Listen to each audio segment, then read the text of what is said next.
빌라도가 아무 성과도 없이 도리어 밀란이 나려는 것을 보고 물을 가져다가 무리 앞에서 손을 씻으며 이르되, 이 사람의 피에 대하여 나는 무죄하니 너희가 당하라.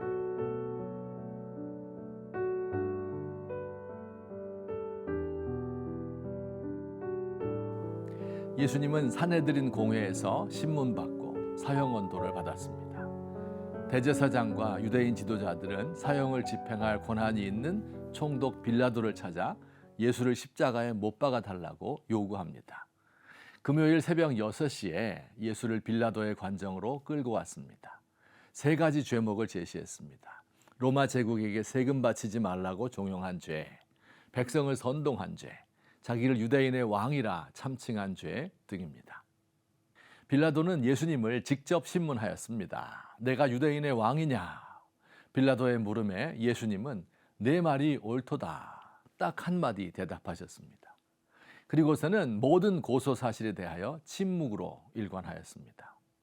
빌라도는 예수님에게 죄가 없음을 잘 알았습니다. 그래서 예수님을 매질하여 놓아주려 하였습니다. 마침 재판 중에 아내로부터 전갈이 왔습니다. 아내가 새벽에 악몽을 꾸었는데 꿈에서 이 예수 때문에 고생을 많이 하였다는 것입니다. 예수는 무죄한 사람이니 그를 풀어주어야 한다는 것입니다. 더욱 고민되었습니다.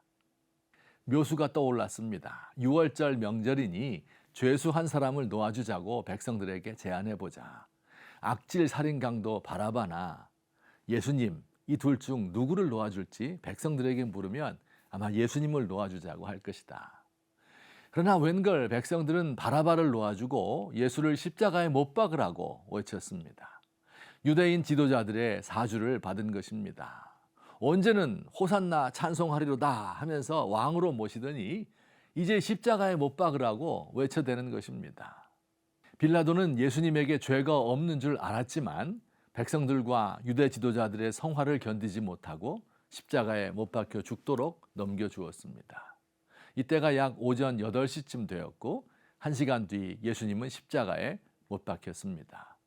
빌라도는 물을 가져오라 하여 무리 앞에서 손을 씻으면서 이 사람의 피에 대하여 나는 무죄하니 너희가 당하라 이렇게 말하였습니다.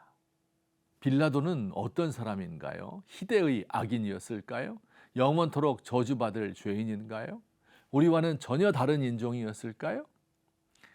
첫째, 빌라도는 삶의 목표와 원칙을 잃어버린 채 현실 권력을 추구한 사람이었습니다.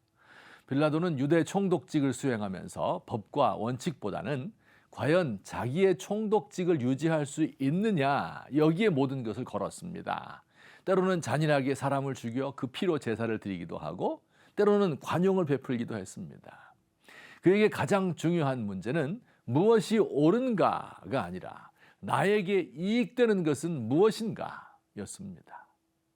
빌라도가 가장 두려워한 것은 당연히 권력을 잃는 것입니다. 자칭 왕이라 하는 자를 놓아주면 가이사의 충신이 아닙니다. 유대 지도자들의 이 한마디에 예수를 못 박게 내어 주었습니다. 그는 예수를 못 박으면서 자기 손을 씻었지요. 이 사람의 피에 대하여 나는 무관하다.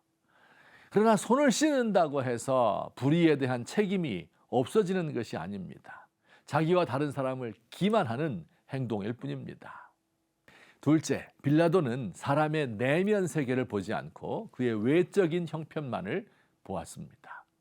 빌라도는 진리의 왕이신 예수님과 1대1로 면담하고서도 예수님을 알아보지 못하였습니다. 왜요? 예수님의 형편이 그 몰골이 진리가 깃들일 만하지 않다고 생각했기 때문입니다. 예수님의 몰골이 험악했죠. 옷은 헤어지고 신도 신지 못하고 얼굴은 땀과 먼지 범벅이 되어 있습니다. 밤새 울면서 기도하여 눈은 충혈되어 있었습니다. 결박된 채 죄수의 신분으로 그 앞에 서 있습니다. 자신의 권력과 이익에 충실하던 현실주의자 빌라도의 최후는 어떠했을까요? 사마리아의 어떤 사기꾼이 백성들을 현혹했어요. 모세가 성막의 황금 기구를 숨긴 곳을 알고 있다고 말입니다.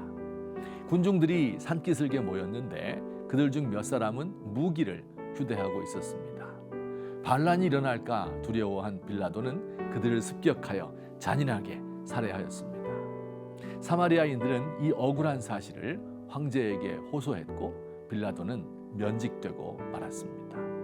옥고를 겪다가 사형 언도를 받고 사형 집행 직전에 자살함으로 그의 일생을 마쳤습니다.